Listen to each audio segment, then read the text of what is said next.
Okay, now did that mute me again? No, that looks fine. Okay, there we go. Okay, let's do this again. So, I don't suppose you can hear that, right? Actually, maybe if I turn on the speaker. These two foes, a pair of star-crossed lovers, take their life. Okay, that sounds good. Now, of course, I don't listen over speakers. I listen over my headphones, or as Carrizo has taught me to call them, cans. That's what headphones are called in the audio industry. So, if you want to compliment someone on their audio on their equipment, tell them you have a lovely pair of cans. Okay, here we begin. Edit, edit, edit.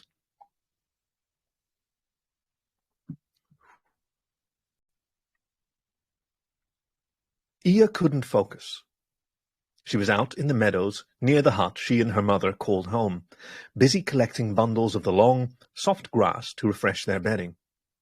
Since her mother was out with the other hunters, the task fell to Ia, but the tingling was strong today, and extremely distracting.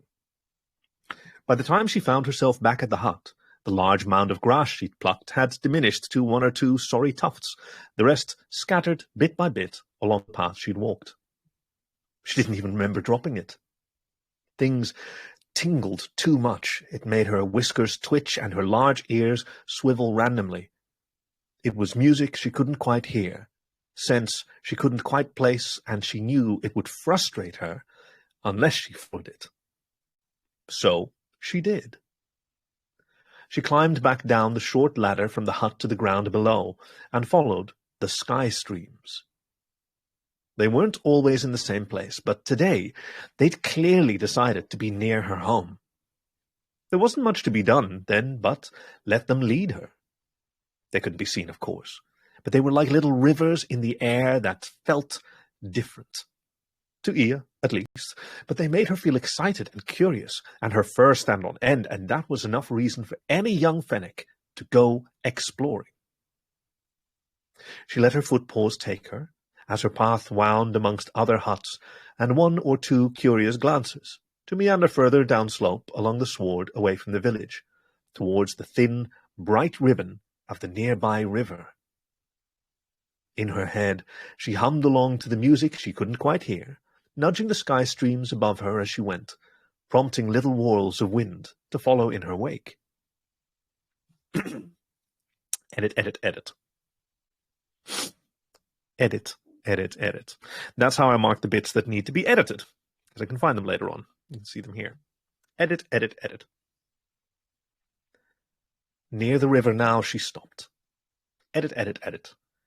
Near the river now, she stopped, and the swirling breezes rippling the ocean of grass stopped too, because there, flitting amongst the wild flowers and alighting on wavering stems, were butterflies. Hundreds of them. Different colors, different sizes, just gathered about. Laughing, Ia found herself among them, and nudging the sky streams, they were strong here.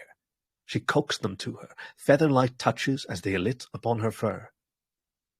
Decorated with butterflies, she beckoned them to follow as she gleefully ran towards the river, and stopped. There was a boy from the village there, crouched at the bank of the river. She had persuaded the remaining butterflies to form multicolored wreaths around her ears, but the sudden appearance of the boy fennec startled her, and the butterflies scattered in all directions. He seemed just as surprised by her as she was of him, but he found his voice first. "Who are you?" She crossed her arms. "Ia, master of butterflies. Who are you?" "Just Hemu," he said. "Well, you disturbed my butterflies, just Hemu." The boy smiles. Edit, edit, edit. I think I can do that a little sassier. Edit, edit, edit. "Well, you disturbed my butterflies, just Hemu." The boy smiled. "Tell them I'm sorry?" Ia was mollified at that, and grinned. She shifted her weight back and forth, distracted again, the sky streams thick and heavy, and ran off into the grass once more. What else does a young fennec do with freedom to roam? Her mother was frequently out doing things in that strange adult world of hunts and tribal gatherings and important discussions and village doings, and that left Ia with an expanse of grassland to explore and sky streams to follow. She bumped into edit. Oh, hello, Rob. She bumped into Hemu so often she started to wonder at it. And it wasn't always because she found his paw prints in the wet mud by the river and followed them. Paws on hips, she demanded, "Why are you always around?" She liked the way his ears spoke of his emotions, swiveling and perking and flattening in confusion and abashment. She tried not to giggle. "Well, there are plants here. Herbs, that's what I'm looking for. And I get to see you." He said that, edit, and I get to see you. He said that last bit, looking in every not-ear direction. That made her feel odd, but it was a good type of odd, and she nudged some dragonflies with the nearby sky stream so that they'd land on him. His ears stood tall in excitement at that, which made Ia happy. She knelt down at his side. He was busy digging around a seedling in the wet clay of the riverbank, his paws and loincloth messy and smeared, and the dragonflies took up an orbit around her. "Why?" "Oh, that's what I do. I learn about herbs, and I find them and take them to grow by my hut where I tend them." "Is that what your parents do?" "Oh, I'm by myself in my hut. My parents joined the spirits many seasons ago. There was a disease." Ia couldn't quite grasp how his ears didn't flatten when he said it, but hers flattened for him. "Oh." He shrugged and got to his feet. "Hold out your paws," he said with a grin. Ia did, and he placed a wet clay mess in between them, the tiniest sprout of green within it. "You carry that. I have another one. We'll take them back, and I'll show you my hut." It was a nice hut, far on the outskirts of the village, and much like Ia's own, with its short stilts to keep it raised above the long grasses beneath. She had seen it before, once or twice, but didn't know who had lived there. She plopped her plant in one of the many empty pots outside at Hemu's direction, wiped the clay off on a combination of her fur and loincloth, then climbed up into the hut. It would have made Ia feel small if it weren't stuffed with various pots, filled with all the different greens of glowing plants. Edit. Filled with all the different greens of growing plants. Her muzzle wrinkled at all the smells. There was the earth in the pots, the grass of Hemu's bed, Hemu himself, and all the spicy, different, sharp, and subtle smells of myriad herbs. So many she wondered how Hemu could even sleep at night. The hut was well lit by a large opening in the sloped side wall. At Ia's curious glance, Hemu demonstrated the flap of hide that he could use to cover it. "I leave it open during the day so the plants get sunlight. Sometimes I leave it open at night, so I can see the stars." Ia thought that sounded nice. Her mother said it wasn't safe to sleep outside, so she didn't often get to see the night sky slowly turn. "Why are all your plants inside?" "Oh, so I can watch them, and so rabbits or other things won't eat them." "What do you do with them all?" "I give them to Aniki, the healer." Edit. Just going to quickly check. Aniki. Yeah, there we go. There's Asura, Kahneman, Iraha. Yeah. Asura is relatively old and patient. Kahneman is rather emotionless, as a matter of fact. And this is Aniki. All right. Let's get back to it. Edit. I give them to Aniki, the healer. Edit. I give them to Aniki, the healer. In return, he gives me food from the hunts. That made sense. Ia's mother always brought food back from the hunts. She stood there in the middle of Hemu's hut and slowly turned in a circle, squinting when the sun faced her through the opening. "I like your hut, Hemu," she declared, and nudged some birds over to land. Edit. And nudged some birds over to land on the edge of the opening so they could sing its praises too. Edit. so they could sing its praises too. Hemu smiled, and his ears moved in that way that said he was embarrassed, so she took his paw. "Let's go find more herbs." Having a co-conspirator made one braver, so Ea and Hemu ranged further afield. Not so far that it wasn't safe, of course, but from time to time they pushed those boundaries, wriggling with a mixture of excitement and dread. They followed the river as it left the grasslands and approached the desert, but that felt too far. It also didn't look exciting enough. It was just sand and more sand. So, one day, they tried the other direction. Upstream was the village. That was boring. But beyond that, the sward gently sloped uphill until it finally leveled off in a great green field of rustling grasses. Edit, edit, edit.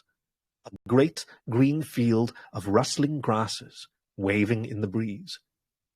And in the middle of it, huge stones stood, taller than a dozen fennecs. But that wasn't all. The sky streams had gotten thicker and stronger as they'd made their way to this place, and it was now as if they were rivers roaring with energy, all intersecting near the stones like threads in a weave. "Ea, come on! I can smell the sea!" cried Hemu. She realized then she had just been standing, knee-deep in the tall grass, mesmerized by the ropes of sky streams meandering and twisting. She ran to catch up. Hemu hadn't headed toward the stones. Not yet. He was lying on his stomach in the grass where the field ended, peering over to the edge. Edit, edit, edit. Peering over the edge to where the waves crashed far below. Hang on, I think I need a little jumper. I'll be right back.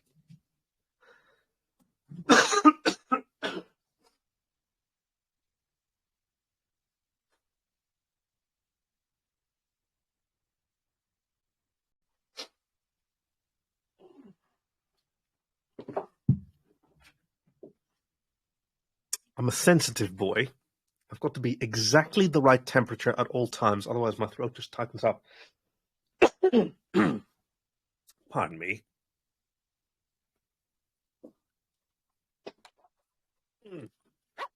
I know you're all quietly listening there, and I delight in your company. Thank you.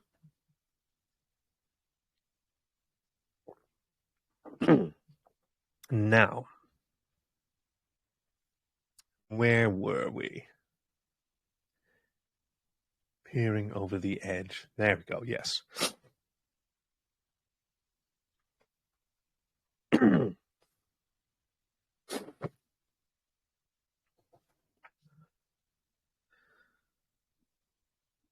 Hemu hadn't headed toward the stones. Not yet. He was lying on his stomach in the grass where the field ended, peering over the edge to where waves crashed far below. She could taste the salt of the sea and, sky rivers momentarily forgotten, joined Hemu in looking out over the ocean. "That's a long way down," she said nervously. "Don't worry, you can just peek over if you want."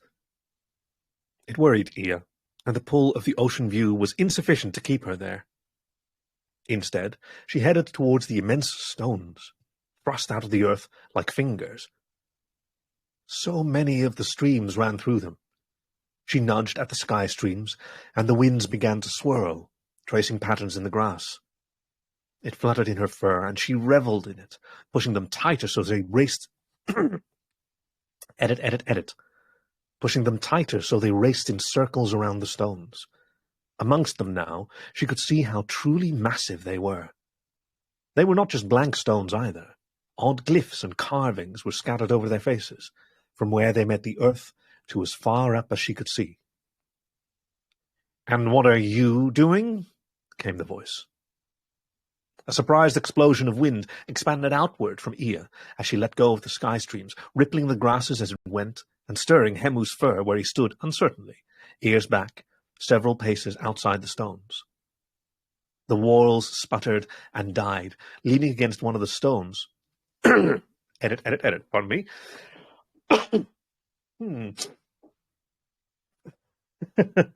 Strange noises indeed, pardon me.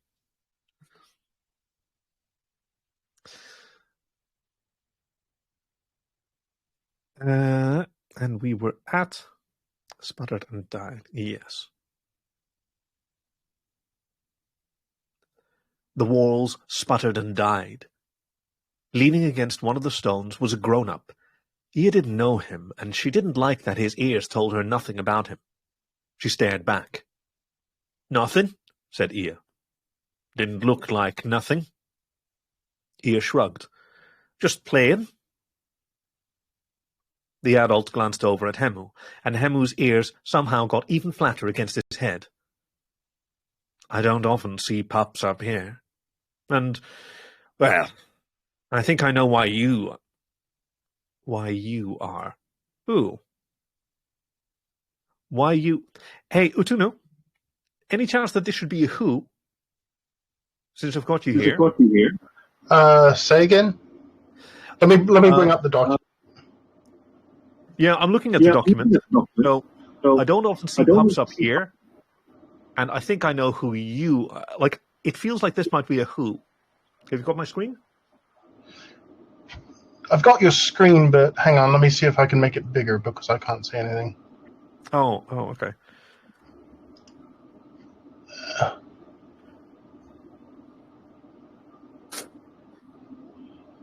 Well, I think I know why you are. So is that up here?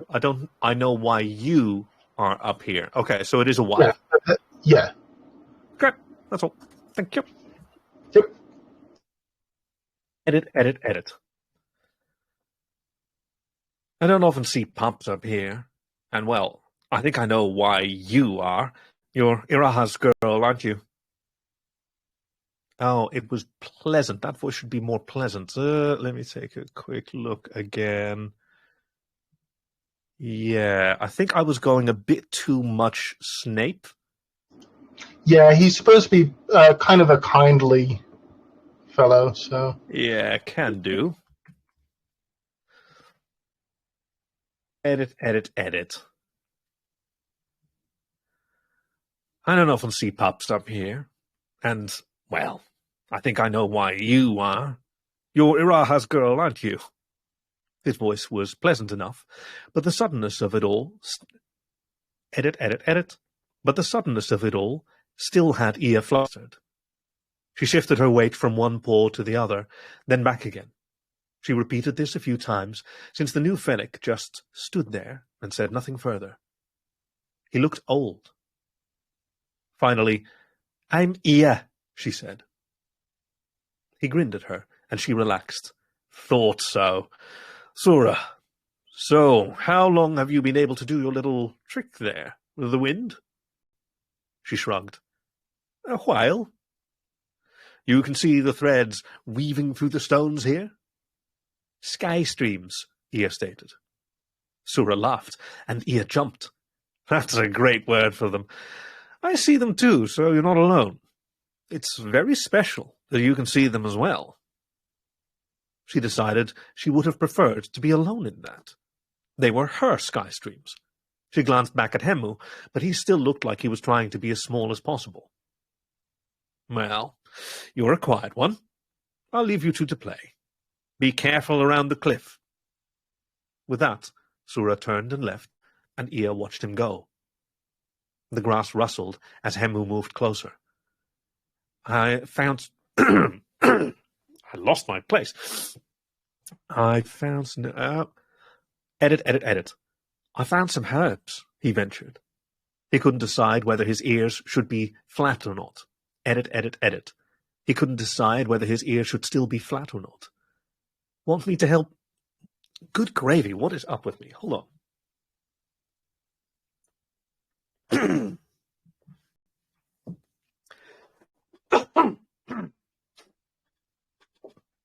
There is, in fact, a mute button right here. I could have been sparing you all this whole time. Edit. I found some herbs, he ventured. He couldn't decide whether his ears should still be flat or not. Want to help me carry some?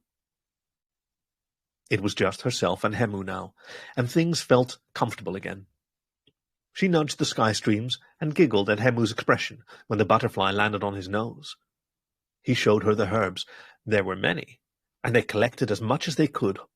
Edit, edit, edit. And they collected as much as they could hold before setting out for home. Sura was to be her teacher thereafter, Ia discovered. Apparently, the old fennec had gone to talk to her mother, and after that her mother was adamant that she should learn how to tap the sky streams properly, for they could be dangerous. Ia didn't want a teacher, and mentioned as such to everything she could find on the way to meet Hemu.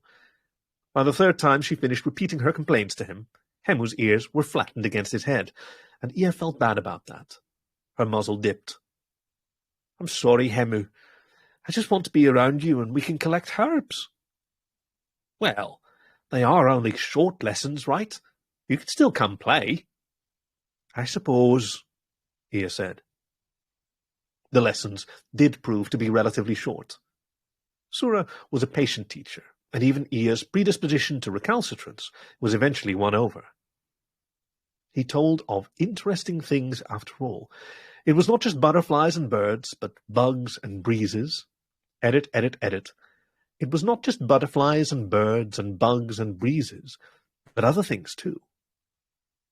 The other fennec... edit, edit, edit. Oh, that's another one.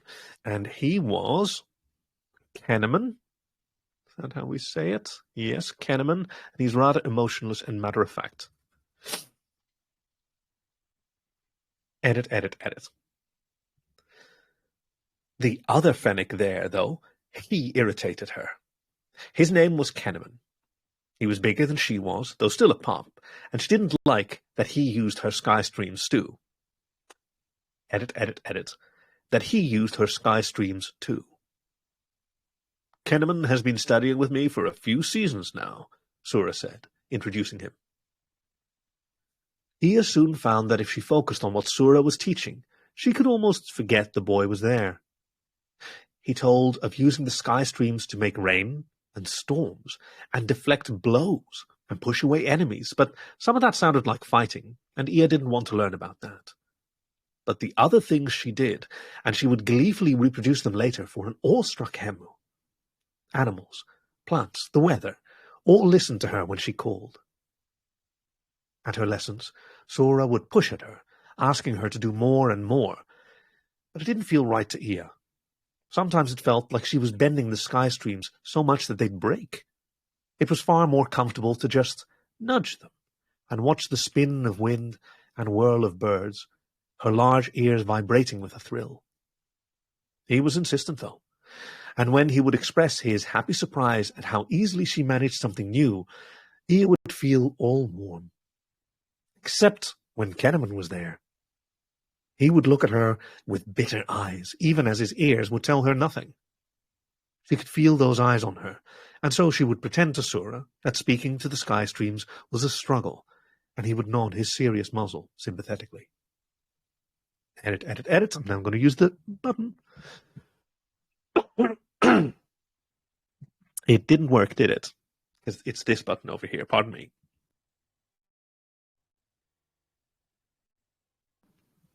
There we go. We got up to sympathetically. Seasons, edit, edit, edit. Seasons followed seasons, and Ia and Kenneman learned to take on apprentice duties, helping Sura in his tasks around the village.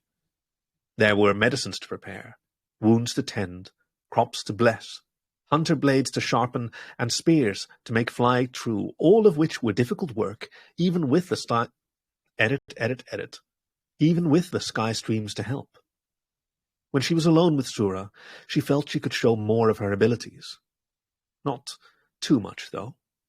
He would wonder otherwise, and ask for more during their lessons, and then Kenneman would look at her with those eyes of his ears still as always, so that Ia wished she were home. Home was where Hemu was, more and more. They were inseparable, and each day did not truly start until Ia's lessons were done and she could run off to find him. Fortunately, her mother didn't mind, and even let her stay over in Hemu's hut from time to time. He seemed a sensible boy, her mother said. Ia used the sky streams to help him bring more bedgrass in, plenty of it, so there was room for them both. and she'd lie there by his side, the smell of the wind and grass and spices and hemu redolent all around her, and watch the stars turn in nights that felt almost endless. When the time came, she and Hemu had their coming-of-age ceremony. They were hardly ever apart, and were about of the same age, and were about the same age, so it seemed appropriate to have them on the same day. It took place in the village centre, and both were nervous when the festivities began, for it was noisy and boisterous, and there were many Fennecs Ea only knew by sight from helping Sura. Many Hemu did not know at all, and even grown as he was, he could not help his ears from showing his discomfort. Ea felt sorry for him, and tried to enjoy herself on his behalf. She brought sparks from the bonfire to swirl... She brought sparks from the bonfire to swirl patterns around him, until he relented and danced with her, while the drums beat heavy into the earth and into their hearts, and the tribe whirled in chaos around them. The gold and pink of sunset shone its colours on the cream of Hemu's chest fur, and Ea kissed him just because she could, laughing as his ears flushed in embarrassment, but he kissed her back just the same. Later, when the stars were out and the celebrations had died down, she tugged on his paw, and they went up the sward to the huge fingers of stone, the bones of the earth. The bones of the earth, Sura had called them, and watched the stars, not through the opening of Hemu's hut, but in the immense expanse of the sky spread out above them. And soon fireflies, coaxed by Ea, and the rap and weft of the sky rivers, flashed intricate patterns of light in their fur as they lay entwined together in the grass, loincloths discarded, and stars forgotten. Ea lived in Hemu's hut from then on. Iraha smiled knowingly, and shooed her daughter out with her blessings. So Ea and Hemu shared the hut, and shared the bedgrass, and shared the stars, and Ea knew that things were as they should be. Hemu's herbs were flourishing. They had long ago determined there was a correlation between where they grew and the sky streams, and there was no shortage of herbs that he could provide to the healer in the village. Ea was able to help coax their growth with the sky streams, and it was not long until Hemu's hut was a veritable forest of healthy plants. It was a constant panoply of scents, and it was sometimes so distracting that they ended up moving some of the plants outside. Lessons with Sura continued, of course. He would push her, more and more, to stretch the boundaries of what the sky streams could provide. She was resistant, but there was sense to what he said. The sky streams were not everywhere, he explained. There were many places devoid of them, and an unskilled practitioner would be powerless. Unless, of course, one brought them along. What? Ea asked. I've tried to show you the importance of bending them to your will, Sura responded, his teacher voice in full force. If you can bend them, force them until they encircle, and tie them off a closed thread, then their power will be there for you to tap. It will leak over time, yes, but it will serve you well while traveling where the streams are scarce. Kahneman spoke. Kahneman spoke then. How long did they last? Depends how thick a stream you can bend. A day, perhaps, maybe more if you're strong. It also enables you to power an effect for an extended period, even when the sky streams are sparse or absent. Sura glanced over at Ea then. Your butterflies would follow you across the desert with such a source, sky streams or not, he smiled. It was what truly enabled him to take care of the village, he explained. He could provide the aid as needed, tie it off, and replenish it after time had passed. It would be otherwise impossible to support all those who needed his help, for without it he would be forced to allow some to suffer, while he addressed one at a time. Ea nodded, but Kahneman was still there, and his silence as he watched her was a heavy thing. So she would practice in private, with only Hemu to witness, and the sky streams seemed more than willing to bend to her will. But she did that for Hemu, and Hemu alone. That winter, Sura died. He was old, and the sky streams were not something that could prevent it. At the rite to celebrate him, Ea called the birds and butterflies to honor him. Kenneman was there too, standing back amongst the others, his eyes glittering with the bonfire's light, and his ears, as always, indicating nothing. Afterwards, he asked her to meet him the next morning up at the bones of the earth. Sura's duties would fall on the two of them. Edit. Hold on. This is riveting, by the way.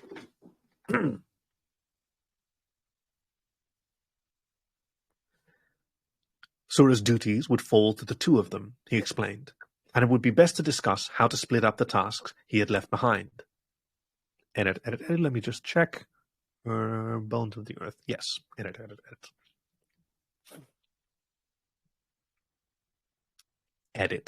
Edit. She told Hemu of it, of course.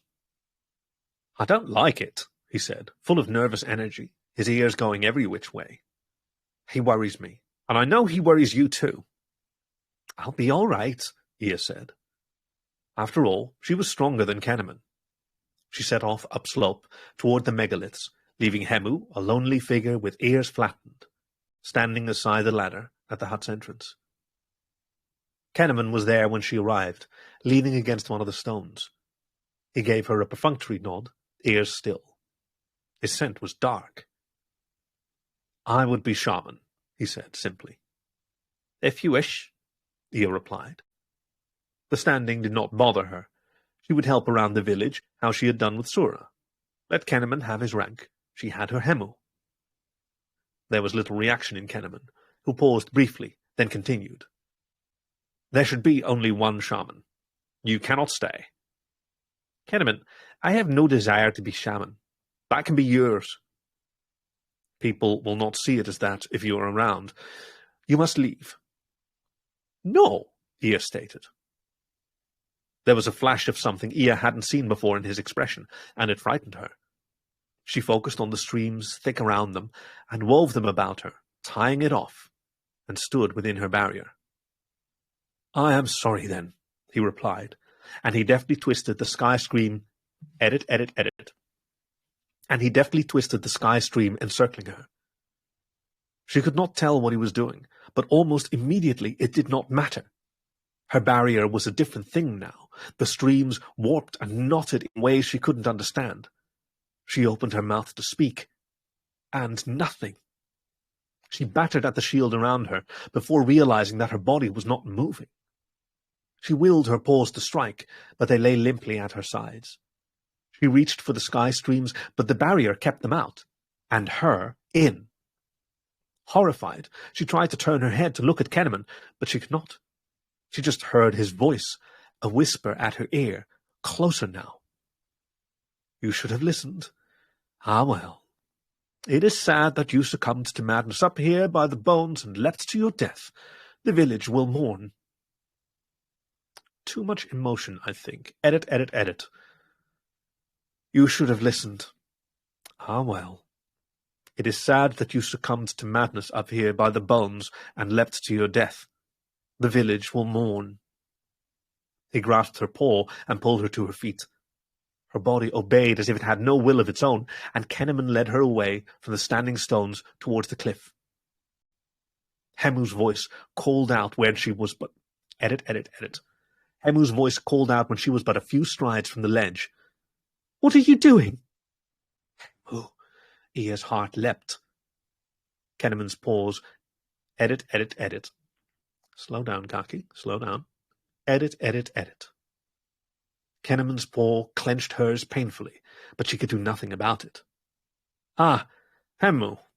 I'm glad you're here. Something's gone terribly wrong. It is as if the sky streams have broken her. She cannot speak or move of her own will. She must have pushed herself too hard. He let a flavor of shock and worry paint his voice, but Ea could tell it for what it was.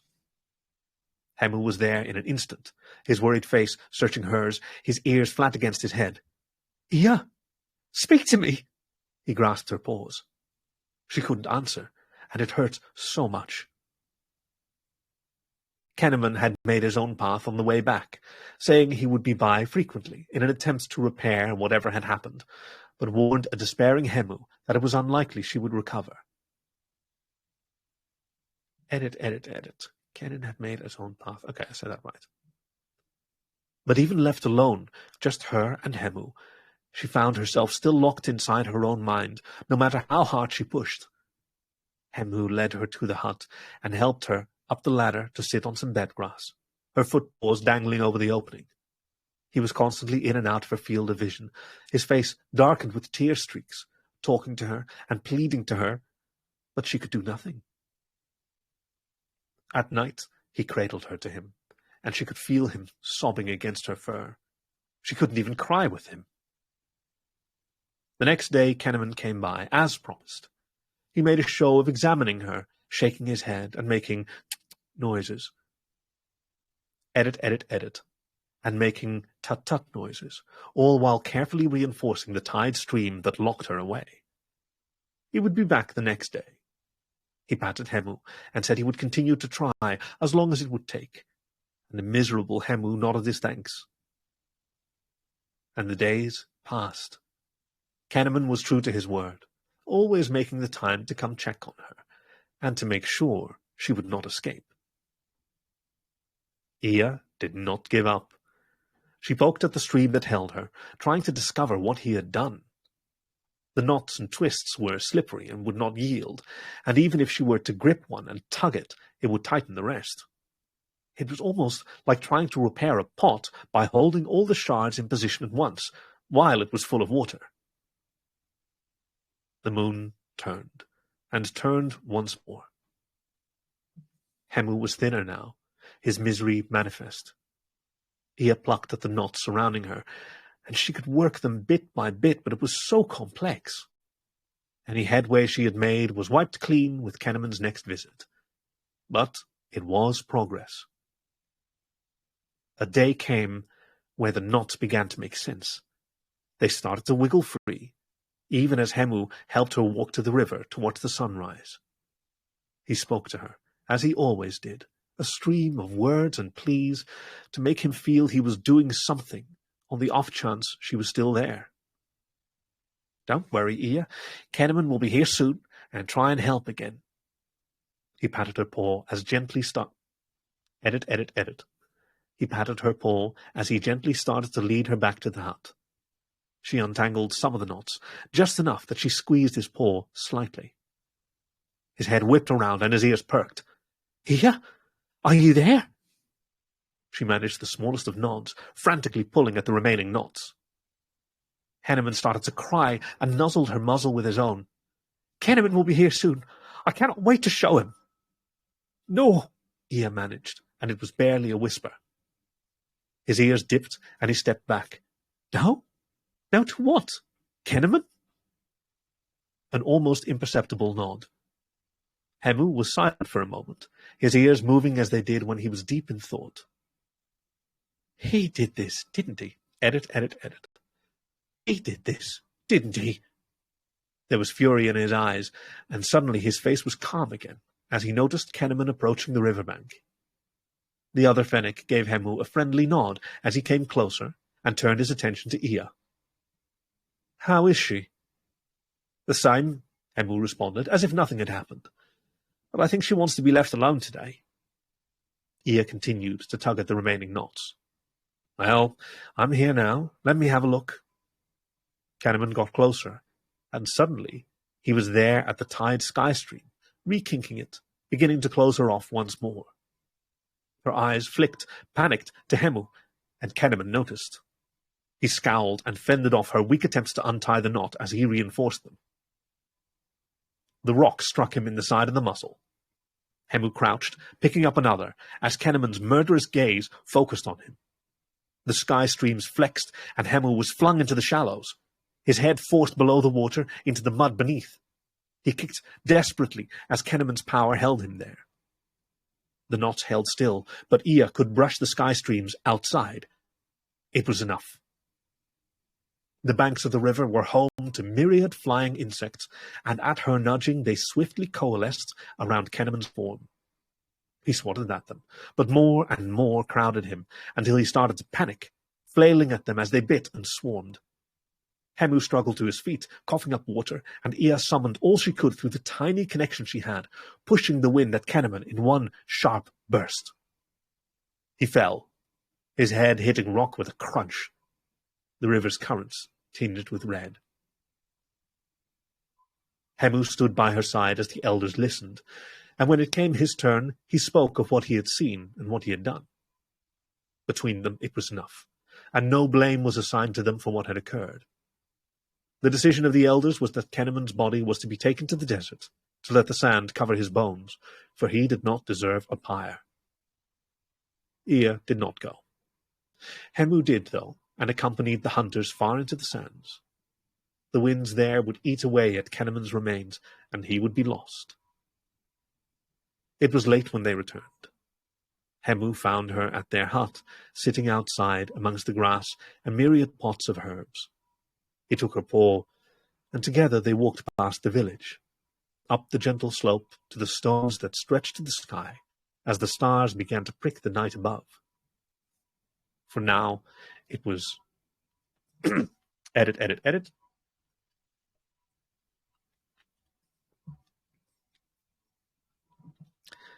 For now it was Ea's and Hemu's time, and they lay there amongst the grass, the bones of the earth towering above. Pressed to her, panting and exhilarated, he swore he'd never be apart from her again. Ea held him close, as her fireflies swooped and swirled. Hemu was all she needed.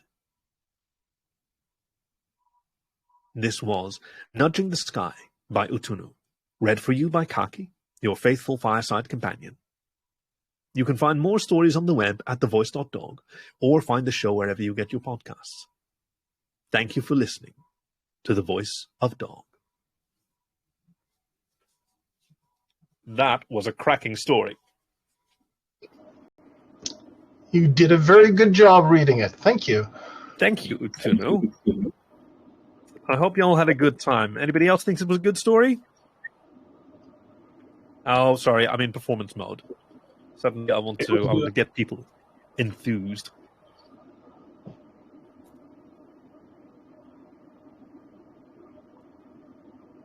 I think everybody else did. Silence. I know. I was just thinking, oh my god, not everybody has a microphone. Shit, what am I doing to these poor people? Can you even hear me? Yes, I can. Oh, it was great. It was great. Utuno's story is really amazing. He knows that. Right? Oh, lovely to hear your voice. No problem. All right. Now I've got some editing to do. You're free to stick around if you wanna chat. I'll get this fixed up in no time. Pardon me. So the music has to stretch. Cut off this front bit. Yeah. So how many folks do you have reading for you now? Oh, good question. I have a handy dandy little database where I keep track of that. And don't think it's fully up to date. Let me just check. Yes, that's right. So here's one by Rob McWolf. Sorry, I'm just going to update this real quick. Rob McWolf and Pascal Farfel, and that one was read by Traylon, and this one was read by William Dingo. And then that brings the total. Oh yeah. So 18 people have read stories on The Voice of Dog. Oh wow. And you can see here, 15 of them have read more than one. And you see. Yeah, it inches up there. So I've got Courage Bee, Husky Tear, and Mary Loud. I don't think anyone's surprised at who has the number one spot, but there's Rob, sneaking up on the throne.